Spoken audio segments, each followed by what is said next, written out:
At 14 years old and just being a young girl, all you want to do is be loved. And I remember, and the thing that has stuck out the most to me is, how could my family, the very few people in my life that are supposed to love me unconditionally, not love me? What did I do? Things were kind of emotional. Nobody believed me. It was my fault. I'm tearing up the family. A lot of guilt, a lot of isolation. Children in the foster care system are just children. That's all they are. They just don't have a stamp on their forehead that says, I'm in foster care. Because these are just regular kids that have been dealt a tough hand and are trying to live their life. I was sexually abused as a young girl, and I was about 14 years old when I was taken into foster care. Things happened with my stepdad, which caused some abuse. At that point, the DHS did their investigations, and then my caseworker brought me to Haven.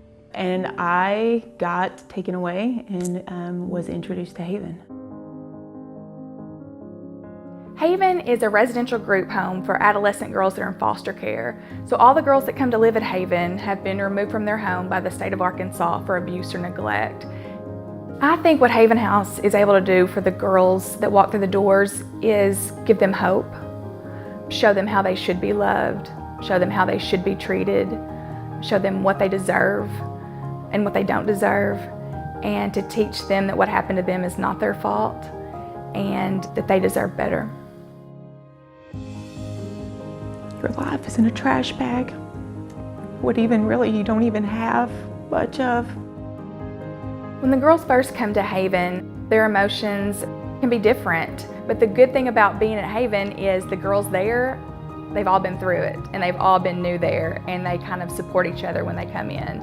You walked into a house full of girls, and even though you might not like each other, they all had a bond because you all went through something that was horrible. And they start working on making sure that they can put you in a bedroom and make your life about as normal as possible. I mean, it's almost instantaneous. It's like they just throw love on you. I think something that sets Haven apart from other group homes, a lot of group homes have a hard time getting mental health services for the children that live there. When a girl comes to live with us, she is meeting with our therapist the next day. These girls have been through some severe trauma, some severe abuse. And we don't just throw 12 girls in a home together and wish for the best. It was like this huge weight just lifted off your shoulders because you were like, I think I can sleep tonight. You do the best that you can with what you have, and you try to give these girls the best life possible and the most normal life possible and try to repair what is broken.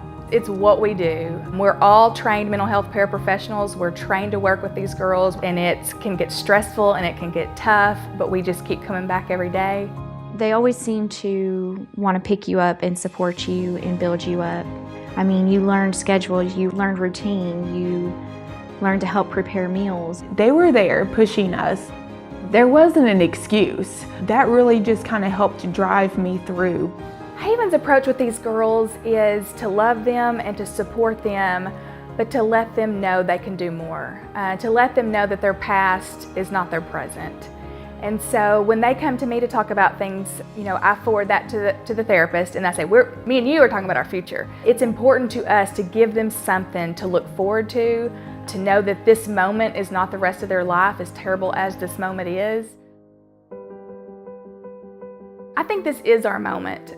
I am very proud of our past, and I'm very proud of our present, but I am thrilled for our future. We have kicked off January 1, our Forever Home project. Every child deserves a home. This has been a personal dream of mine for a really long time, and we are just going as fast as we can go and raising this money for this new home. So we're really excited about it and really excited about the support that the community's given us. We bought the house that we're in now about 13 years ago. It is a residential home meant for a family of 4, and not a home that is meant for 70 to 100 teenage girls to come through every year. I sat down with the current girls that live at Haven, and I talked to them about this project, and I said, I know this is not where you want to live, but this is where you're at. So what could I give you in a new home to make it the best place it could possibly be? And they sat down with their pen and paper and started writing, and they had all these amazing ideas. And one of the ones that most of them had was their very own bedroom, a private bedroom. Right now we've got 4 girls to a room, if you can imagine. You know, they were talking about a private room where when they're stressed and they have anxiety, they can get away and get some privacy and be alone with their thoughts.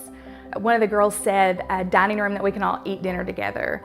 One thing that's important to me is safety. This home is going to be built from the ground up with safety in mind, and a fenced-in backyard. Right now we have got a railroad track in our backyard and Donaghy in our front yard, and so there's no place for these kids to run and play. And so a fenced-in backyard with playground equipment that is safe.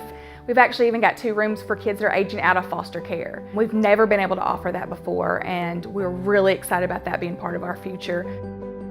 This is the time. This is the time we need you the most. We've been doing amazing work for 30 years with very little. Imagine what we could do with more. They need people to come alongside of them and help them. These girls have an amazing future ahead of them. All they need is somebody to tell them. And now I do work at DHS. I am a caseworker. You know, I married, ended up with the most awesome 10-year-old boy, and my husband is so patient and so loving. Life is crazy great. I mean, I am a nurse, critical care nurse. I have 3 great kids, an amazing husband. You know, some people think we're a sad home. We've got some sad experiences. We're not a sad home. If you come over, the music's up, you've got girls giggling, you've got girls dancing. It's just like a house full of sisters, you know, a bunch of little mother hens. It's an awesome, awesome opportunity. Haven was my lifeline, and it's those girls' lifeline. Yeah, Haven House gave me life.